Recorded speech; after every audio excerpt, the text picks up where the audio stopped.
나누고자 합니다. 우리가 지금 방금 읽었듯이 이 마태복음은 예수 그리스도의 탄생을 조용하고 따뜻한 그런 이야기로 시작하지 않습니다. 우리가 흔히 크리스마스 하면 정말 캐롤송, 아름다운 캐롤송에 맛있는 음식에 따뜻한 벽난로 앞에서 우리가 함께 선물을 나누는 그런 따뜻한 그런 축복의 시간들 또는 위로의 시간들을 우리가 연상하게 되지만, 사실 인류 최초의 크리스마스는 그렇게 따뜻하고 조용하고 그렇게 품이 있는 그런 시간들이 아니었습니다.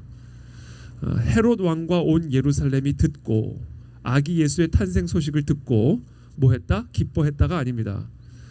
소동한지라 이렇게 기록을 하고 있습니다. 이 소동이라고 하는 것은 정치적인 소요를 의미합니다. 예수님의 탄생 소식이 예루살렘의 질서를 흔들게 되었고 예루살렘에 안정되어 있던 체제가 불안정해지는 이 정치적인 긴장 상태가 바로 이 아기 예수의 탄생과 함께 시작되었음을 이 마태는 기록을 하고 있는 것이죠. 한마디로 우리 예수 그리스도의 탄생 소식은 예루살렘 전체를 정치적인 소요 상태로 몰아넣은 사건이었음을 마태는 기록하고 있습니다. 자, 예수님의 이 탄생 소식을 듣고는 온 땅이 기뻐한 것이 아니라, 온 땅이 위로를 받은 것이 아니라 헤롯과 온 예루살렘이 소동을 하게 된 이유는 이 당시의 정치적 그리고 종교적인 상황을 고려하면 너무나 자명하다는 사실을 우리가 쉽게 생각할 수 있습니다. 그 당시 이스라엘은 로마 제국의 통치 아래에 있었고요, 헤롯은 로마 제국의 황제가 세운 분봉 왕이었습니다. 자, 이런 상황에서 유대인의 왕이 나셨다. 이 소식은 이 로마 통치 질서와 헤롯 자신의 권력을 위협하는 그런 정치적인 선언으로 들릴 수밖에 없는 것이죠. 로마 제국이 다스리고 있는 땅이고 로마 황제가 파견한 분봉 왕이 다스리는 땅에 유대인의 왕이 나셨다. 이것은 정치적인 소동을 일으킬 수밖에 없는 소식이었습니다. 따라서 이 아기 예수가 탄생했다라는 소식, 유대인의 왕이 나셨다는 이 소식은 헤롯에게는 단순히 이 불편한 소식이었을 뿐 아니라 이 자신의 권력과 안정적인 통치 질서를 위해서는 반드시 제거해야만 하는 심각한 정치적 위협이었다라는 사실이죠. 자, 또한 마태는 헤롯만 소동한 것이 아니라 온 예루살렘이 소동했다라고 기록하고 있습니다. 우리가 잘 알다시피 예루살렘은 유대인들의 성전이 자리한 종교 권력의 중심지였고요, 이 구약적 기존 질서와 권력의 이해관계가 아주 복잡하게 얽혀 있었던 그런 도시였습니다. 메시아를 기다리고 있었던 도시였지만 동시에 참된 메시아가 오시면 그동안 유지되어 왔고 누려왔던 구약적 질서는 해체가 되고 이 신약적인 질서가 새롭게 세워져야만 하는 도시였습니다. 그래서 예수님께서도 예루살렘의 성전을 지나가시면서 저 성전을 허물어라. 이제 저 구약적 질서는 해체된다. 이제 구약적 성전은 아무 의미가 없는 돌무더기에 불과하다. 다 무너뜨릴 것이다. 그리고 새로운 성전을 내가 3일 만에 재건할 것인데 그것은 곧 자신의 몸을 일컬어 하신 말씀이라고 예수님께서 성경은 기록을 하고 있습니다. 그러므로 지금 이 아기 예수의 탄생 소식과 함께 헤롯과 온 예루살렘이 소동을 하게 된 이 모든 장면은 인류 최초의 그 크리스마스의 진정한 본질이 무엇인지를 우리에게 분명하게 드러내주고 있습니다. 이 크리스마스의 진정한 본질은 선물 나누는 게 아닙니다. 캐롤송을 부르며 잔치를 부리는 것이 이 크리스마스의 본질이 아닙니다. 이 크리스마스의 본질은 처음부터 모든 사람에게 기쁨과 위로를 가져다 주는 소식이 아니었습니다. 권력을 가진 자들에게는 위협을 주는 소식이었고 기득권에 안주하려던 자들에게는 불안함을 가져다 주는 소식이었습니다. 왜냐하면 우리 주 예수 그리스도께서는 회칠한 무덤과 같은 거짓된 질서와 거짓된 평안을 다 깨트리고 새로운 질서를 세우시기 위해 오신 거룩하신 하나님이셨기 때문에 그렇습니다. 여러분, 끓는 기름에 물을 넣어 보십시오. 그렇죠? 평안할 수가 없습니다. 엄청난 물과 기름이 섞이면서 소동을 일으키게 되겠죠. 이 타락한 세상에 거룩하신 하나님의 본체가 내려오시는데 이 땅에 평안이 유지될 리가 없습니다. 그동안 유지되던 모든 거짓된 평안들은 거룩하신 하나님의 출현과 함께 다 무너지고 부셔지고 소동을 일으키는 것이 지극히 정상적인 반응이요 상황이었던 것이죠. 바로 그것이 크리스마스의 본질입니다. 그러므로 예수 그리스도의 탄생 소식은 이 로마 제국의 불의와 유대인들의 거짓에 덮어져 있었던 예루살렘의 거짓된 불의한 평화를 깨트리는 하늘의 계엄 선포였던 것입니다. 예수님의 탄생은 이 세상을 위로하기 전에 먼저 세상을 뒤흔들었습니다. 사람들을 안심시키기 전에 먼저 사람들을 극도의 불안으로 집어넣었습니다. 그러므로 우리가 특별히 이번 크리스마스를 이미 지났지만 그러나 우리가 사실은 매일매일이 크리스마스인 것이죠. 이 크리스마스를 우리가 맞이하면서 우리는 다시 한번 확인해야 합니다. 바로 이 예수 그리스도의 왕 되심이 오늘 우리의 삶과 우리의 가치관을, 우리의 삶의 우선순위를 정말로 실제로 흔들고 있는지, 정말 예수 그리스도의 왕권이 정말 우리의 삶에 임하셨다면 정말 그 왕권이 우리의 삶을 뒤흔들고 있는지를 반드시 점검하셔야 됩니다. 왜냐하면 우리 주 예수님은 우리의 문제를 해결해주는 조력자로 오신 것이 아니라 우리의 왕으로 오셨기 때문입니다. 그리고 이 진정한 왕의 등장은 언제나 가짜 왕 노릇하던 자들의 마음속에 시끄러운 소동을 일으키기 마련입니다. 그들이 지배하던 평안한 성읍 안에 시끄러운 소동, 그러나 거룩한 소동을 일으키게 되어 있습니다. 저는 이 예수 그리스도의 왕권이 우리가 여전히 왕 노릇하는 삶의 질서들을 해체시키는 크리스마스가 되시기를 예수님의 이름으로 축복합니다. 내 주관, 내 감정, 내 계획, 이것이 왕 노릇하는 우리의 삶에 이 진정한 그리스도의 왕권이 거룩한 소동을 일으키게 되기를 축복합니다. 그래서 구질서는 해체되고 정말로 만왕의 왕이신 예수 그리스도께서 다스리시고 통치하시는 새로운 질서가 우리의 삶 안에 세워지는 진정한 크리스마스를 우리 모두가 누리는 새해가 되시기를 예수 그리스도의 이름으로 축복합니다. 그런 의미에서 이 아기 예수 그리스도의 탄생 소식은 헤롯으로 상징되어지는 이 세상과 이 세상의 군왕들을 향한 하늘의 계엄령이었습니다. 이 하늘의 계엄령이 선포되자 헤롯의 보좌가 흔들렸고 온 땅에는 소동이 일어나기 시작한 것입니다. 여러분, 소동을 일으킨 분은 누구십니까? 하나님이십니다. 그러나 그 소동의 이유는 무엇입니까? 헤롯입니다. 하나님의 왕권을 대적하는 세상과 세상의 군왕들이 바로 이 모든 소동의 이유입니다.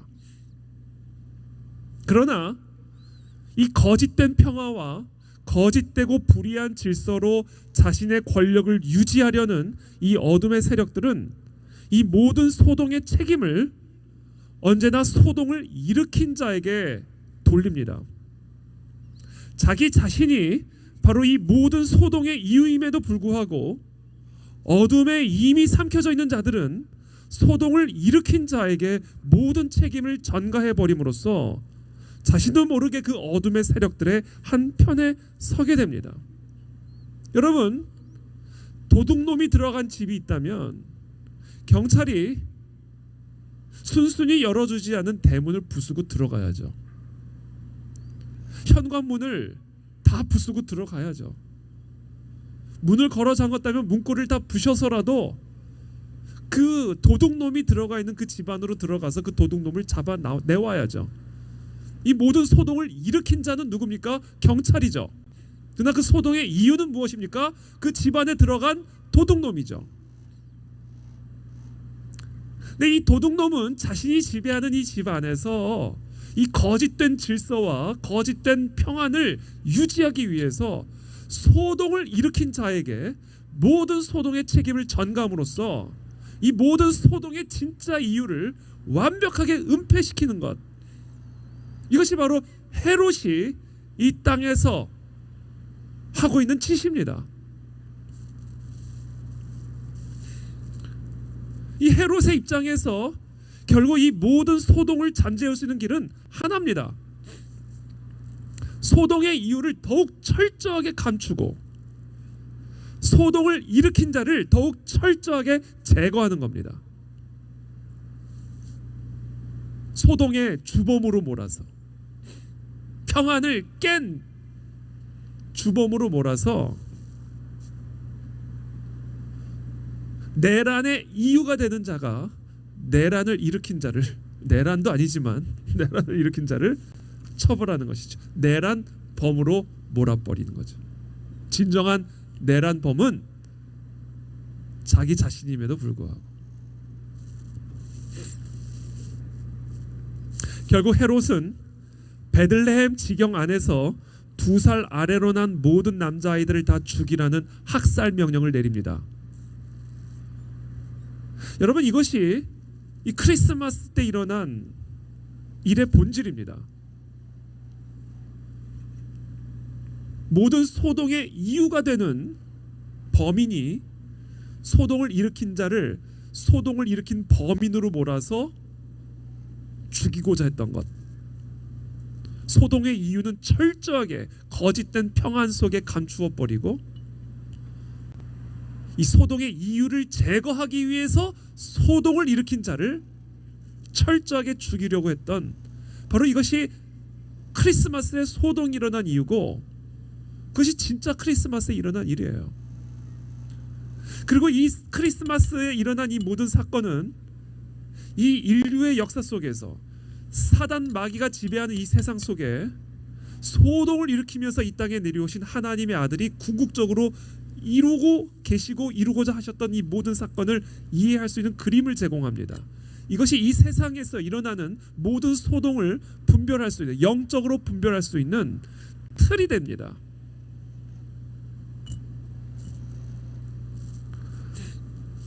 프랑스 혁명의 지도자 로베스피에르, 이 로베스피에르는 다음과 같이 말했습니다. 루이 16세 국왕이 무죄가 되면 혁명은 유죄가 된다. 그는 1792년 12월 루이 16세의 재판을 앞두고 행한 연설에서 만약 우리가 왕을 처벌하지 않는다면 그 왕을 폐위시키고 혁명을 일으킨 우리 혁명 세력이 오히려 반역자가 될 수밖에 없다라고 주장했습니다. 당연하죠. 저 왕을 내란의 주범으로 여기고 처벌을 하기 위해서 폐위를 시켰는데 만약에 그 왕이 무죄가 되면 당연히 그 왕을 무고하게 폐위시킨 혁명 세력들이 유죄가 되는 것 아니겠습니까? 그러니까 이것은 중간에서 적절하게 타협이 불가능한 일입니다. 네가 죽어야 내가 살고 내가 살기 위해서는 네가 반드시 죽어야만 되는 물과 기름의 전쟁이 되는 것이죠. 이것이 바로 크리스마스에 일어난 일입니다. 이것이 사단 마귀가 지배하는 이 땅에 하나님의 본체가 내려오셔서 시작된 영적 전쟁의 본질이요, 이 영적 전쟁이 이 세상의 모든 역사 속에서 관통하고 있는 소동의 본질적인 이유입니다. 로베스피에르에게 있어서 루이 16세 왕에 대한 처벌과 그의 사형은 이것은 단순한 복수가 아니라 혁명 세력의 생존을 위한 필수 조건이었던 것입니다. 그들을 살려두는 것은 곧 자기 자신을 죽이는 행위나 마찬가지였기 때문입니다. 이것이 바로 로베스피에르의 딜레마였고 헤롯 왕이 2살 아래 모든 남자아이들을 죽일 수밖에 없었던 헤롯의 딜레마였던 겁니다. 그래서 그들이 사용하는 무기, 한 손에는 거짓 선동, 또 다른 한 손에는 공포 정치. 헤롯이 2살 아래의 모든 아이들을 학살했듯이 로베스피에르는 기요틴에서 루이 16세를 비롯한 수많은 사람들을 학살했습니다. 자, 지금 제가 여러분들에게 말씀드린 이 인류 최초의 크리스마스에 일어난 예루살렘의 소동은 예루살렘에서 그치지 않았습니다. 이것은 비단 1789년 프랑스의 로베스피에르에 의해서 일어난 소동으로 그치지 않았습니다. 이것이 바로 지금 이 땅에서 벌어지고 있는 소동을 이해하기 위해 필요한 영적인 안목이요 분별력입니다. 이 세상을 향한 하늘의 계엄 선포, 이것이 바로 복음입니다. 그리고 그 복음은 언제나 이 땅에 소동을 일으킵니다.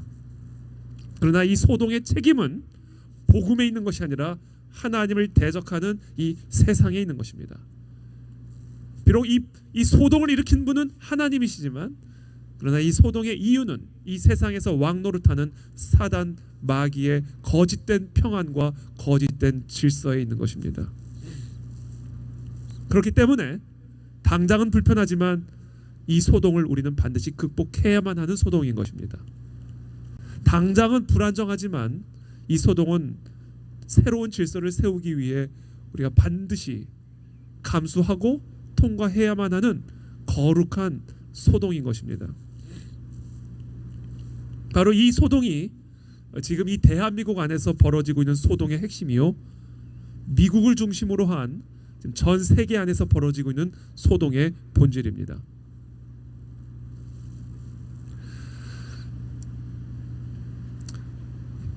여러분, 지금 분위기가 너무 무거운데 우리 그래도 한번 기쁘게 메리 크리스마스 한번 하고 계속 한번 이어나가도록 하겠습니다. 우리 메리 크리스마스.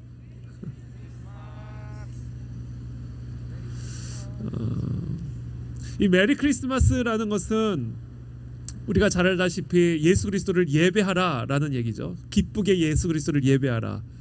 비록 크리스마스는 2살 아래의 그 학살과 함께 시작된 날이지만, 그럼에도 불구하고 우리 주님께서는 우리를 향하여 기쁘게 그리스도를 예배하라, 경배하라. 동방 박사에게 저 아기 예수 앞에 가서 경배하라. 그렇죠? 기쁘게 그리스도를 경배하는 날이 또한 진정한 크리스마스의 본질이죠. 왜냐하면 이 모든 소동은 새로운 생명과 새로운 질서, 하나님의 나라가 임하는 소동이기 때문에 그렇습니다.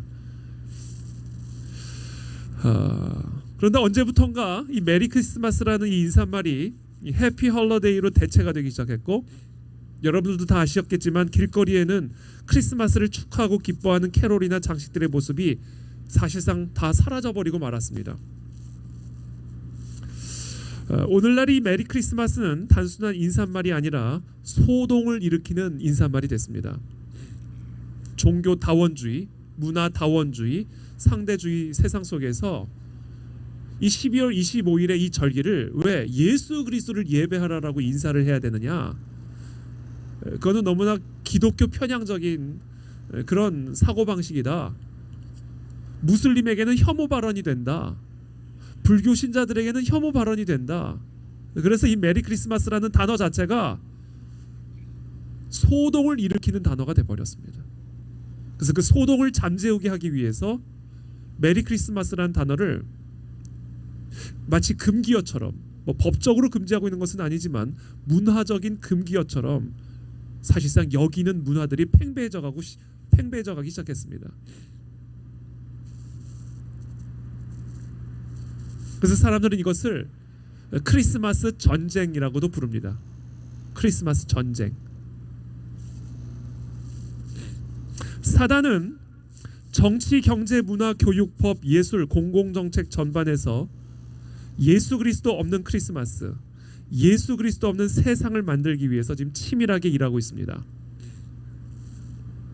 겉으로는 관용과 다양성을 내세우고 있지만 그 이면에는 하나님이 없는 중립, 예수 그리스도가 없는 포용을 강요하는 그런 세속주의 헤롯의 전략이 자리를 잡고 있습니다. 표면적으로는 혐오와 차별을 막고 약자를 보호하는 것처럼 보이지만 실제로는 기독교 신앙의 핵심 가치를 공적인 영역에서 철저하게 배제하는 결과를 만들어내고 있습니다. 이것은 단순한 포용주의가 아닙니다. 인류 문명 속에서 그리스도의 왕권과 복음의 흔적을 제거하려는 시도입니다. 우리는 이런 문화적 흐름을 일컬어 캔슬 컬처라고 부릅니다. 캔슬이라는 단어는 우리가 잘 알다시피 취소하는 거죠.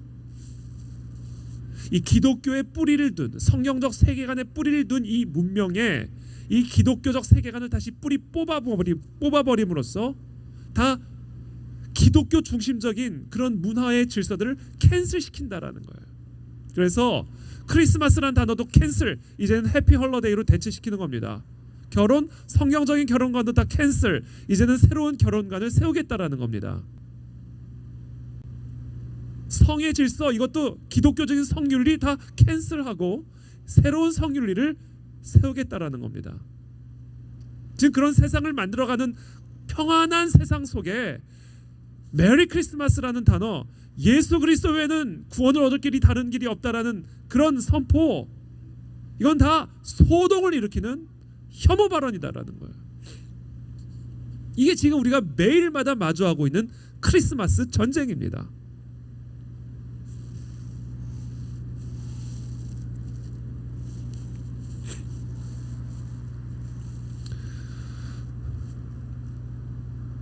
기독교 신앙 고백이나 윤리관이 지금 이 시대의 흐름과 충돌할 때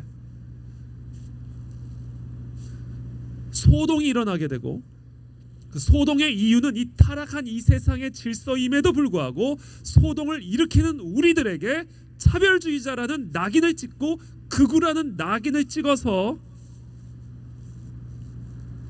이 인류 문명 속에서 예수 그리스도의 흔적을 철저하게 캔슬시키고자 하는 것이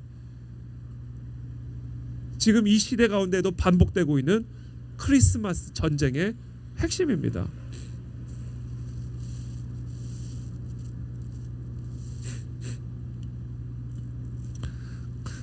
자, 그러나 만약에 정말 이 세상의 크리스마스가 이들이 생각하는 것처럼, 기대했던 것처럼 만약에 없었더라면 이 세상은 어떤 모습이 되었을까? 우리 고린도후서 5장 17절 말씀 제가 읽어드리겠습니다. 그런즉 누구든지 그리스도 안에 있으면 새로운 피조물이라. 이전 것은 지나갔으니 보라 새 것이 되었도다. 예수 그리스도께서 이 땅에 들어오심으로 말미암아 소동이 있긴 했지만 그 소동을 통과하면서 로마 제국은 완전히 새로워졌습니다. 예수 그리스도의 복음이 수천 년간 우상을 숭배하던 이 조선 땅에 들어왔을 때 어마어마한 소동이 일어나긴 했지만, 그러나 그 예수 그리스도의 복음을 통해 이 땅은 완전히 새롭게 거듭나게 됐습니다.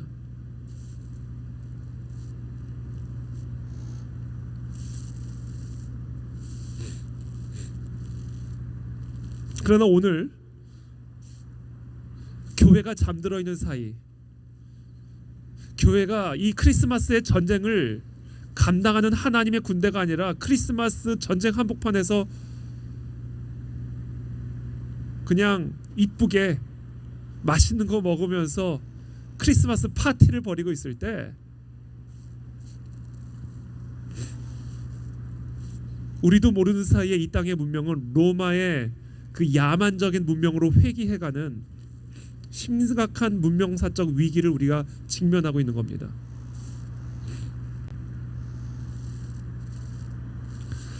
바로 지금 미국을 비롯한 대한민국을 비롯한 전 세계 속에서 지금 벌어지고 있는 모든 거대한 소동 속에서 우리는 바로 이와 같은 크리스마스의 정신을 회복해야 하고, 우리 한국 교회는 이 크리스마스의 전쟁을 감당해야만 합니다. 그래서 우리의 다음 세대들에게 정말 이 기독교적 세계관, 하나님의 진리의 말씀에 뿌리를 둔 문명을 물려줘야 됩니다. 그것을 위해서 저와 여러분들은 이 세상을 향하여 이 인류 문명의 번영과 발전은 예수 그리스도의 진리의 토대 위에 세워졌기 때문에 가능했음을 선포하고, 우리가 어떤 공격과 미움과 모욕을 받는다 할지라도 소동의 그 이유를 뿌리 뽑기 위하여 우리는 이 크리스마스의 전쟁을 끝까지 감당하는 그런 하나님의 군대로 일어서야 할 줄로 믿습니다. 그것이 지금 이 추운 날씨에도 우리가 이 광장에 모여서 지금 우리가 이렇게 기도하고 예배하고 있는 이유입니다. 오늘 우리의 이 모든 기도가, 우리의 모든 예배가 이 땅에 그와 같은 놀라운 믿음의 씨를 뿌리는 그런 크리스마스의 전쟁임을 저는 믿습니다. 자, 여러분들에게 그림 하나를 잠깐 소개해드리고자 합니다.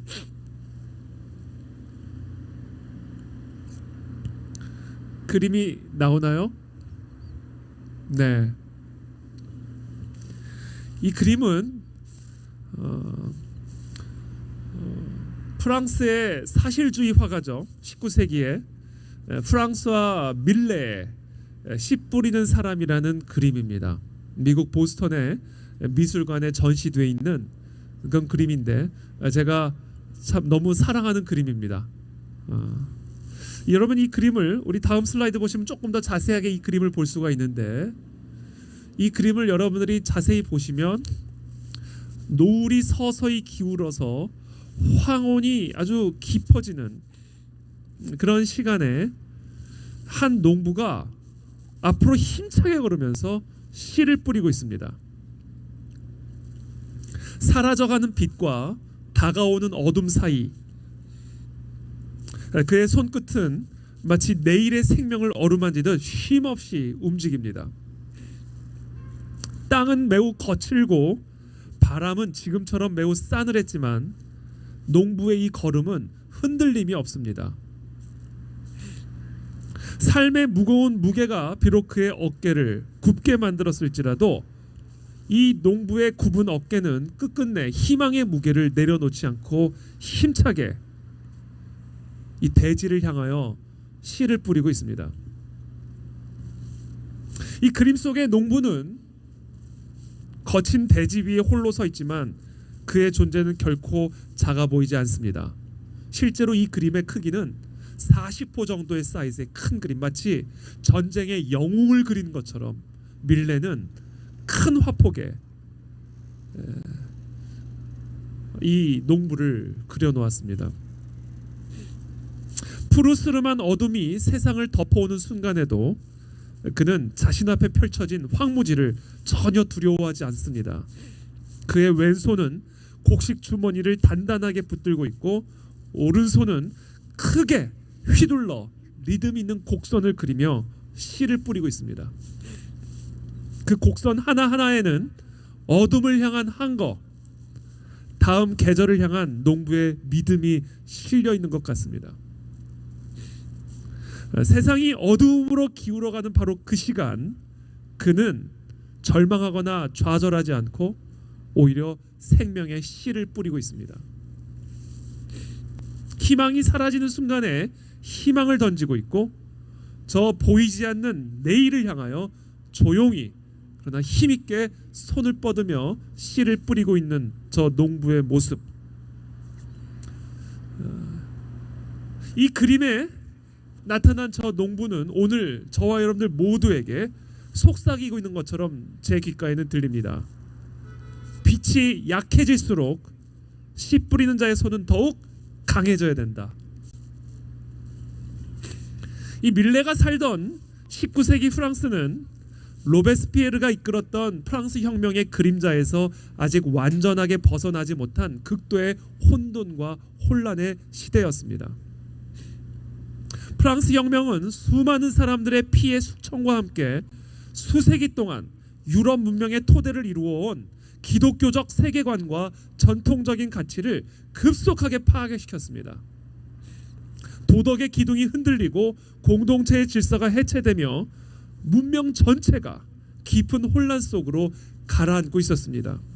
바로 그 격변의 한가운데서 밀레는 장군의 모습을 그린 것이 아니라, 정치인의 모습을 그린 것이 아니라 한 농부의 모습을 그렸습니다. 그러나 제 눈에 비친 이 농부는 그냥 단순히 밭을 가는 농부가 아니었습니다. 세속주의에 폭풍우에 밀려 서구 문명이 황혼 속으로 기울어가던 바로 그때 문명의 씨, 생명의 씨를 뿌리며 새로운 문명의 아침을 준비하는 남은 자의 상징으로 제 눈에는 보였습니다. 그래서 밀레의 농부는 손에 쥔 씨앗을 놓지 않습니다. 비록 혁명이 모든 것을 다 뒤집어 엎고 뒤흔들었다 할지라도 그는 묵묵히 땅을 향해 손을 뻗고 있습니다. 자, 이 그림을 볼 때 저는 자연스럽게 17세기 청교도 지도자였던 존 윈드롭 목사를 떠올리게 됩니다. 종교적 박해와 도덕적 혼돈으로 흔들리던 유럽을 떠나서 신대륙을 향해 항해하던 청교도 공동체의 지도자였던 존 윈드롭 목사는 1630년 아르벨라호에서 동료들에게 이렇게 설교했습니다. 우리는 언덕 위에 세워진 도시가 될 것입니다. 이 말은 단순한 이민자의 결의가 아니었습니다. 너희는 세상의 빛이라 산 위에 있는 동네가 숨겨질 수 없을 것이다 라는 예수 그리스도의 말씀에 순종하여 신대륙에 비록 황무지와 같은 대지였지만 그 땅에 새로운 문명의 씨를 심어 새로운 문명을 세우려는 이 문명사적인 비전 선포였던 것입니다. 존 윈드롭 목사에게 언덕 위의 도시는 단지 저 높은 마을에 세워진 도시가 아니었습니다. 존 윈드롭 목사에게 언덕 위의 도시는 어둠 속에서도 빛을 잃지 않는 신앙 공동체, 혼란 속에서도 질서를 세우는 문명의 모델, 그리고 세대와 세대를 넘어 하나님의 빛을 비추는 문명의 등불, 그와 같은 등불이 되는 도시가 이 존 윈드롭 목사가 신대륙에 뿌리 내리고 씨를 뿌리려고 했던 언덕 위의 도시의 비전이었습니다. 밀레는 바로 그 빛을 저 세상의 화려한 도시가 아니라 저 세상 끝자락에서 누구도 알아보지도 않는 그 세상 변두리에서 홀로 고독하게 씨를 뿌리는 한 농부에게서 그 등불을 발견했던 것입니다. 그래서 이 밀레의 농부는 단순한 농부가 아닙니다. 그는 문명을 다시 일으키는 사람입니다. 세속의 바람을 두려워하지 않고 세상의 미움과 박해를 두려워하지 않고 고독하지만 힘있게 이 씨 안에 하나님의 나라가 있음을 믿음으로 이 생명의 씨를 뿌리는, 이 문명의 씨를 뿌리는, 이 기도의 씨를 뿌리는 사람, 황혼의 들판에서 새로운 아침을 준비하는 사람, 바로 저와 여러분들이 바로 씨 뿌리는 사람이라고 저는 믿습니다. 바로 이 씨 뿌리는 사람은 저이고 여러분들이십니다. 그래서 제가 최근에 이 그림을 샀어요. 복제본을. 당연히 돈을 주고 이 진품을 살 수는 없겠죠. 팔지도 않겠지만. 그래서 복제품을 동일한 사이즈의 그림을 제가 사서 제 사무실에 이렇게 걸어놨습니다. 근데 제가 진품을 본 적이 아직은 없어가지고 이 진품과 얼마나 가까운지는 제가 아직은 잘 모르겠습니다만 제가 꼭 한번 보스턴에 갈 일이 있으면 꼭 한번 저 미술관에 가서 진품을 보기를 원합니다. 그러나 하여튼 제 방 앞에서, 제 방 안에 저 그림을 두고는 항상 바라보면서 씨 뿌리는 사람의 이 비전, 비록 이 씨가 이 세상에 소동을 일으킨다 할지라도 마치 아기 예수의 탄생이 그 복음의 씨가 헤롯이 지배하던 그 거짓된 질서와 사단 마귀가 왕노릇하는 이 세상 가운데 소동을 일으켰다 할지라도 우리가 끝까지 이 씨 뿌리는 사람의 사명을 감당하며 정말 이 문명의 황혼이 지는 이 시대 가운데 새로운 문명의 아침을 준비하는 그런 하나님의 사람들이 다 되시기를 예수님의 이름으로 축복합니다. 그래서 이번 올 한 해 여러분 정말 너무너무 수고 많으셨습니다. 우리 다시 한번 우리 옆에 분들과 앞에 분들에게 박수로 축복해 주시면 좋겠습니다. 여러분 정말 너무 수고 많으셨고 너무너무 감사합니다. 우리가 이 자리에서 뿌린 이 모든 기도의 씨, 모든 찬양의 씨는 절대로 헛되지 않을 것입니다. 비록 그 씨는 작아 보일지 모르지만 우리가 예수 그리스도의 이름으로 뿌린 그 씨 안에는 하나님의 나라가 있습니다. 하나님의 생명이 있습니다. 올 한 해 우리가 열심히 씨를 뿌렸기 때문에 새해에는, 내년에는 기쁨으로 단을 거두게 될 줄을 믿습니다. 할렐루야. 우리 하나님께 감사와 영광의 박수 올려드리겠습니다.